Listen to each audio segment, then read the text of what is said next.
on my way.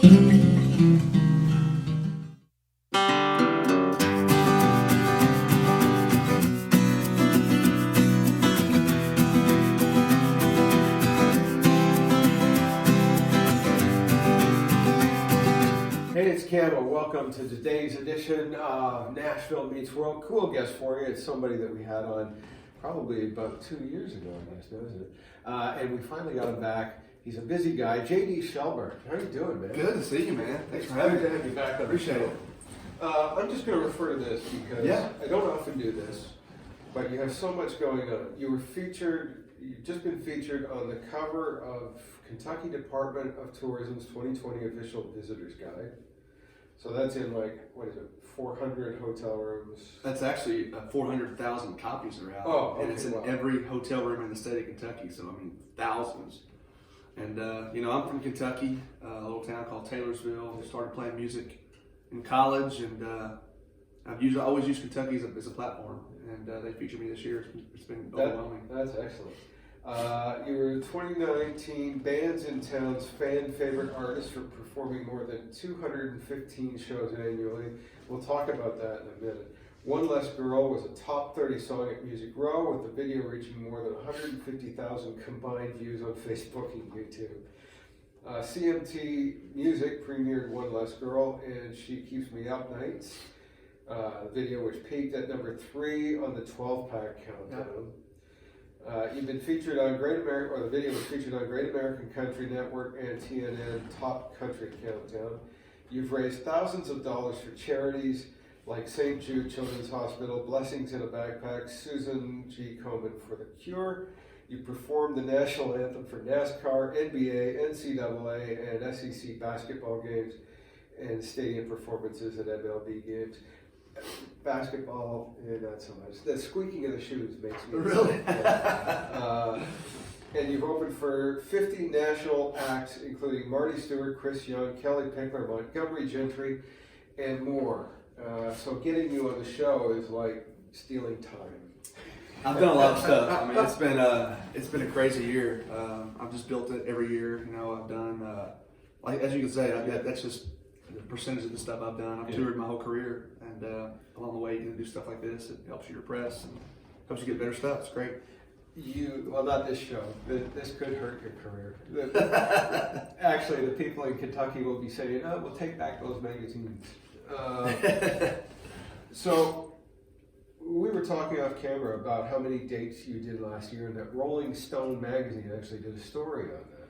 Yeah, Billboard did. Oh, Billboard, sorry. Yeah, they, as an artist, your dates go to your website through an app called Bands in Town, and every date you do, you put this date in your Bands in Town. It links it to your website, to your Instagram, Facebook. And out of 25 million acts, I was the number 1 act of last year for 215 dates. It's crazy. Wow. So that's amazing. It's been wild. So when you're doing 215 dates, what do you do when you have downtime? And that's going to be mostly traveling. Sleep. Sleep. I spend a lot of time with my wife. We go, we sit around the house. She cooks a lot. I just like to sit around and do nothing, man. It's just to rest. I don't get much time to rest. I like to work out a lot. I love to watch my basketball fans. My Kentucky Wildcats are my home state team. I watch them a lot, when it's spring and summer. So, I do that a lot, but I do play a lot. I'm always hustling, looking for the next gig too. So, when we talked last time, didn't you say you were going to pursue a baseball career? Was that? I did early on. Yeah. I played baseball and basketball through high school, and when I got in college is when guitar kind of fell in my lap. My grandmother passed away my first year, and once I discovered guitar, I realized that it was a whole new alley for me. I'd never tried, and I just became infatuated with learning how to play and sing, and then I realized I could make a little money doing it. And I just kind of put sports aside and focused on music, and been ever since. It's been a crazy whirlwind ride. It's sometimes professional sports can be just as tough as being a professional artist. Exactly right. Minor leagues and major leagues, they send you back down to the pros, and they send you up, and so it's just like it's just like the music business. But nobody retires your number. Right. Exactly. So. Yeah, we had a guy in lately, and he used to ride rodeo, and I said, yeah, music business is just as tough. It is. It's just easier on the knees. Right, exactly. So true. I gotta look at some more of this stuff here because it's absolutely amazing. So tell us about One Less Girl and She Keeps Me Up Nights. One Less Girl, put that on radio last year. That was my first single at radio. I went to number 28, and it started at 200. So my team worked it up to 28. It was pretty nice. And it was my first stint at radio. I never met any program directors, and had done shows in the area. They put me on radio, but I never actually had a charted single. So it was pretty cool. And then CMT featured the video on their network, so that was a big deal for me. And it helped me, get a few more gigs and help me kind of meet radio, which is why, CRS is in town this week. Yeah. So I'm able to meet some of those guys that, helped spin my song and get my name known in areas I never played. For people that don't know what CRS is, a country radio seminar, it's basically a radio convention. Programmers and management from all over the U.S. and Canada and other countries in the world come here to take seminars, and you see all the new entertainment that's out there, and it's a chance for guys like you to get out and shake hands and build those relationships with the guys that you want to play your records. It is, man. It's, a lot of PDs come to it, and we're they're going to meet those guys. And there's a lot of artists in this town, in this whole business. It's just flooded with people, man. So it's really hard to stand out and try to find ways to get to the next level. But I feel like if you just keep building your promo, kind of like I've done. I mean, I started this thing from the grassroots. Yeah. And the bluegrass roots. Exactly. And so, I'm able to, sometimes stand out above the rest. I don't have a big label deal right now, but that's something that's in the horizon for me. And hopefully it'll happen. But I've been able to make a great living doing what I love, and I've been able to help change a few lives and use my platform to help, charities and help fans, raise some extra money along the way. And so it's been a very rewarding career, and I never would have thought I'd been doing this 20 years ago. It's crazy. Let's talk a little bit about things like CRS and CMA Fest when that goes on too, and everybody wants to get on the stage at that.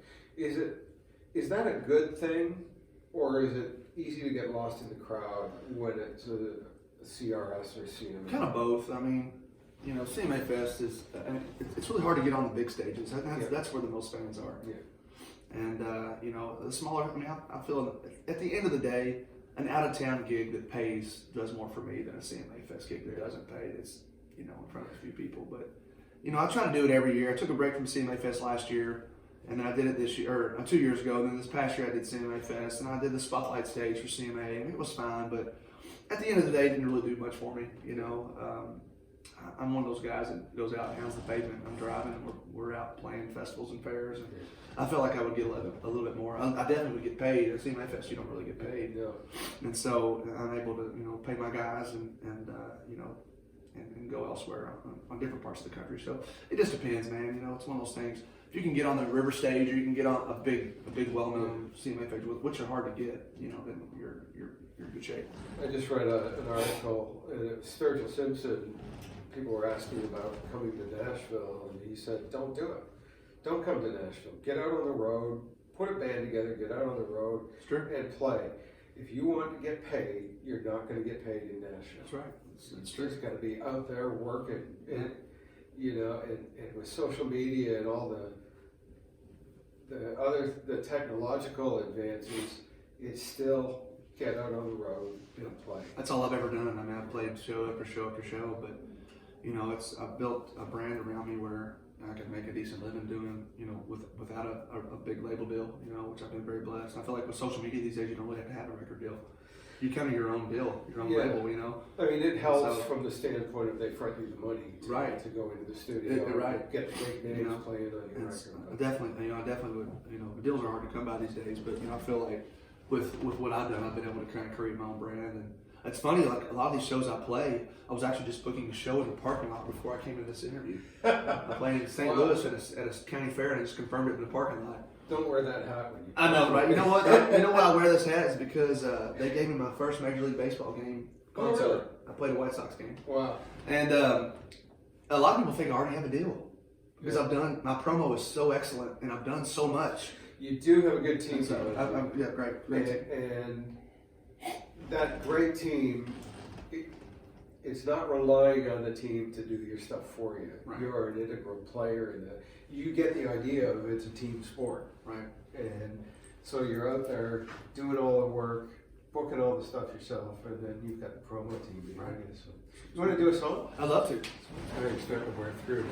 You know, this is a brand new guitar about 3 years ago. Isn't that crazy? Wow. It just goes to show you how many shows I played. I'll play a song I wrote. It's on my new record coming out with this whole thing on the Kentucky Tourism Guide. I wanted to write a song about the anthem, about Kentucky, and why I love the place. And so I wrote this song on my new record coming out. It's called Straight from Kentucky.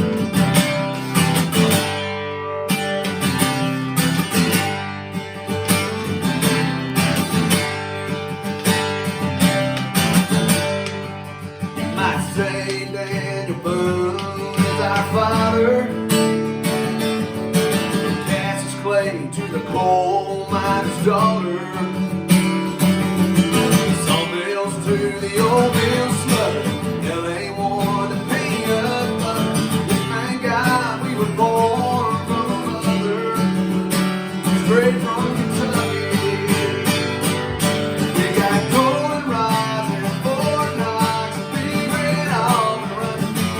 Holy rollers past and copperhead, waiting on the sleigh to come in. Haywood left for play-by-play.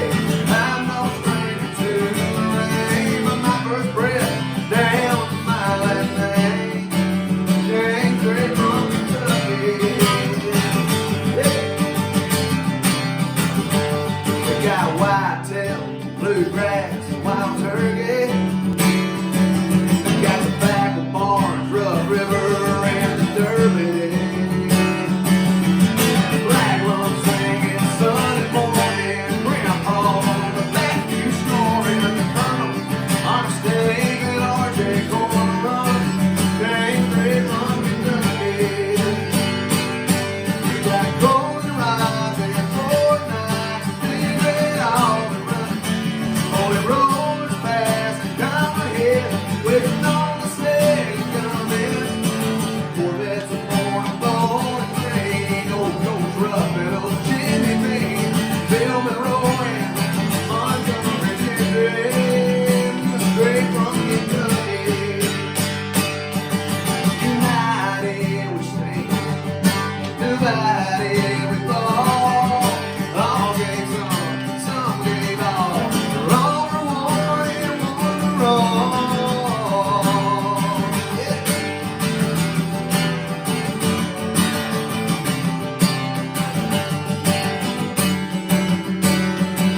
We got golden rods and Fort Knox, big red almond running.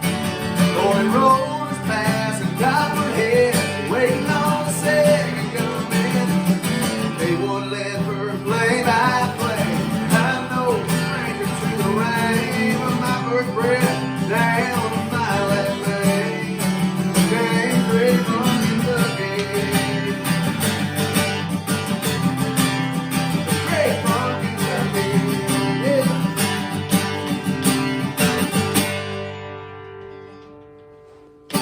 Cool song. You're a proud son of Kentucky. So Very proud. When you get back there and play in front of an audience in Kentucky, is it really special to look out and see all those smiling faces and 3 or 4 teeth? People, you know what? We get that rep. We do wear shoes in Kentucky. I mean, you can see I know, that. it's not like you're Virginians. It's a joke. But there have been some places I have played in Kentucky that you know, it gets a little weird. Yeah. But you know, we're all native. But sons of every family. state has They do. You're exactly right. has a certain group of those kind of people. That's exactly right. We get the no shoes deal. You know, in Kentucky, are you wearing shoes? Yeah, You know? they're just not on the same frequency as everybody. Little too much radio. We're static proud of it, coming. man. We're proud of it. Yeah, that's a cool song. I bet Thank you. it's great to play. It's fun, man. I'm actually playing in Kentucky tonight, which is, you know, I'll be able to play that song, so it's pretty cool. Nice. So you talk about having this team and everything, and the one thing that stood out about me when I first heard your stuff, and it was that it sounded like it was a big label production, because the production was on. Your vocals are killer. They're strong songs. Thank you. That's not cheap to do. It's not. You know, studio gets really expensive, and you know, these days, you know, you can find people that work cheaper for you. But if you want the big players and you want good producers, you know, you got to spend the money for it. But I'll tell you one thing: I've been very blessed. And every 2 years, I put a new record out, which I'm coming up on a new record in 2020. I go back to my hometown of Kentuckian and throw a free concert to celebrate it. Right. And you know, we print out. You know, we're still old-fashioned. We love to print out the old CDs and compact disc and the cases and stuff. We still do that. We still sell those at our show. Well, two years ago. How many people in Kentucky are trying to put those on a turntable? Oh, but I'm sorry. No, it's good. We're like that. We're old-fashioned. We're proud of it. But you know, it's funny. 2 years ago, I put a record out, the 2 Lane Town record you're talking about, and I went back to my hometown, and I think I sold about 13 grand in merch, and it paid my whole record off. Wow. Off one show. Nice. They got great fans, so it's great. That's really good. Do you get,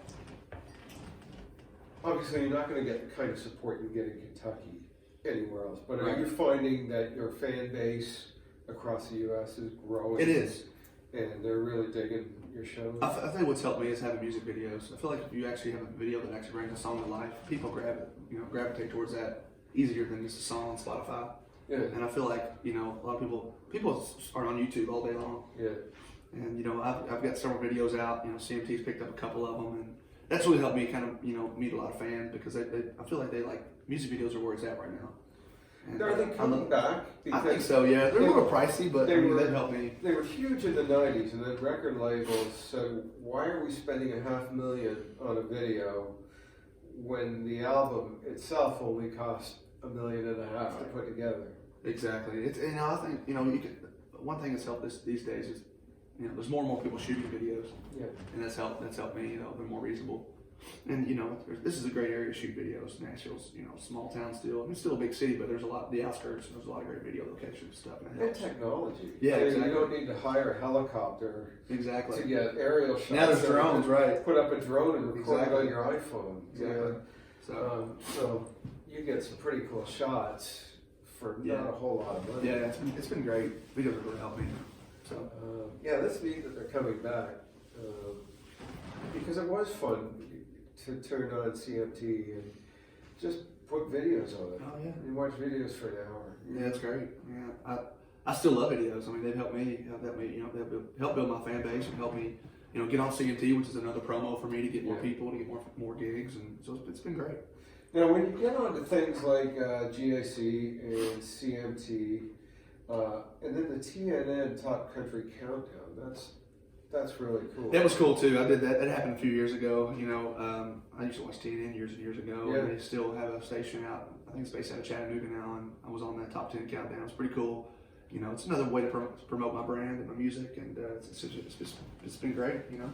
Let's talk about your charities, and I know you don't like to talk about this because you just like to do it, but all the charities you've been involved in, St. Jude's, Blessings in a Backpack, Susan G. Komen for the Cure. How important is that to you? You know, when I first started playing music, I realized that I could help people just by my platform. I had a lot of fans and was able to do a show and people would show up and they would spend their money on the charity. And I realized that a long time ago that as an artist, you have a platform that can reach people, a lot of people at once. And so I've been able to help a lot of charities. I mean, you know, yesterday I did a thing at St. Jude in Nashville at CRS, and you know, I was able to tell them for 10 years in my hometown, I would go back one weekend of the year and host a charity softball game. Yeah. And we would play the neighboring radio station, my friends and band members versus the station. We would raise money. We sent 50 grand to St. Jude. Wow. And so that was pretty cool. Over the course of 10 years, just raising money for one Saturday in the whole year long. But I've done shows, hundreds of shows for St. Jude through the years from different stations. And, you know, Blessings in a Backpack, you know, I do a thing for them every year. And that's for the homeless? It's for kids. Basically, each kid gets a backpack full of food. Okay. And hundreds of backpacks. And it's pretty neat. You know, school supplies and stuff like that. And so there's many charities I've helped along the way, and it's nice to be able to use music as a platform to help reach people. It's nice too because you find so many artists these days using music as a platform to talk politics. Yeah. And that doesn't solve anything. It just alienates 50% of your audience, no matter which side you're on. Right. But going out and just doing stuff for charity and using your voice for positive things, that's really cool. When you see people like Brad Paisley leading the way with, opening up a homeless grocery store, yeah. Homeless grocery store. Pretty cool. While everybody else in town's got bars.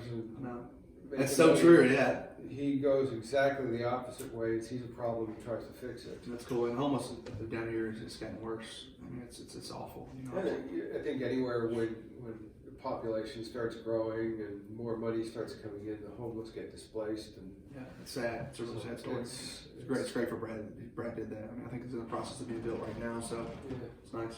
But it's great that you can get out and do those things and really make an impact as an artist. And it doesn't hurt the fan base either, right. From a practical standpoint. Right. Fans love it. So.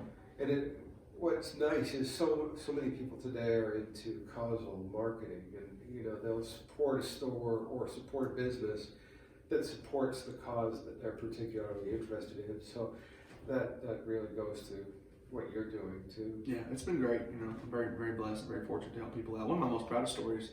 Several years ago, one of my fans back home in Kentucky has been following me for about 10 years. She's in her 70s. And she has a daughter she still takes care of full-time at MS. And she just lost another daughter to cancer. And she's kind of going through a rough time, but she's still a very positive, happy person. Along with a couple friends, we partnered with a Kia store and bought her a brand new car. Wow. And we use music and my platform to help seal the deal to make that happen. She had a car that was kind of nickel and diming her. It was always breaking down on her, taking her daughter to doctor's appointments every week, and we were able to buy her a brand new car. It's pretty cool. Wow. So you want to do another song, and then we'll talk about the new album and everything.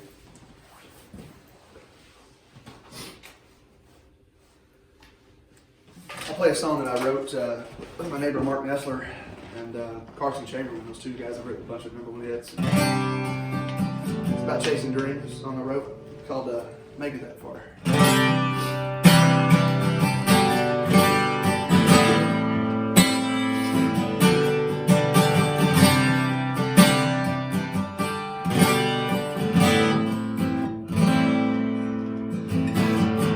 Little town where I was raised, said I was crazy but I sure could play. With a little luck, I'll make it big someday. Many nights in smoke-filled rooms, nothing to lose, chasing the moon. And I'm alright if that's all I ever do. But if I ever catch a break, become a big star, play the big stage and get out of the bar, sell a million records, everybody know my name. I'd buy dad a new truck and mom a new car, go on and pay off the family farm. If me and this old guitar ever make it that far.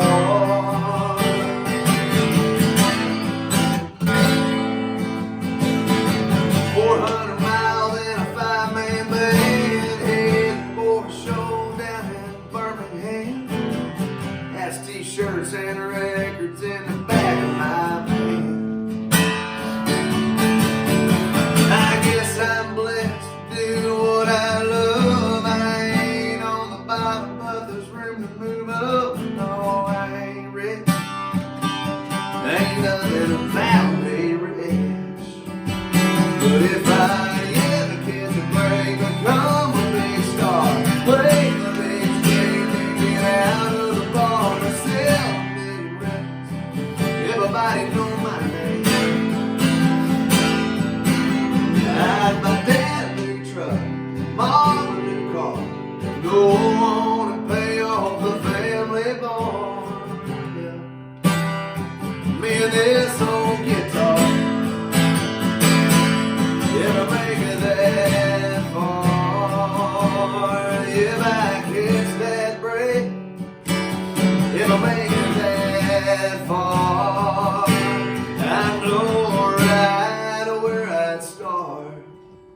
buy Dad a new truck, Mom a new car.